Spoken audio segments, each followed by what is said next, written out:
Aziz vatandaşlarımız, manevi atmosferiyle bizi saran Ramazan ayının sonuna geldik.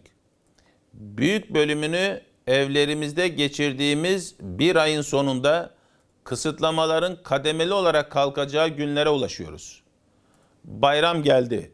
Bayram hesapsız ve tertemiz bir beklentinin vuslat anındaki huzurlu makamıdır. Bayramı bayram yapan kardeşlik hukukunun, birlik ve beraberliğin en yüksek seviyede yaşanmasıdır. Bunun için bekleriz bayramları. Salgın hastalık gölgesindeki 3. bayramımızı yapacağız. Sevdiklerimizle daha candan ama mesafeli, el öpmeden idrak edeceğimiz 3. bayram.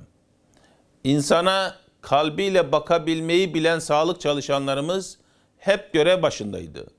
Bayramda da nöbette olan sağlık çalışanlarımız güvenlik görevlilerimiz olacak.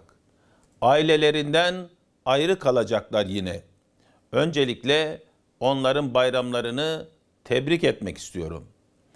Doyasıya kucaklaşacağımız bayramların hasretiyle hepinizin Ramazan bayramını tebrik ediyor, selam ve saygılarımı sunuyorum.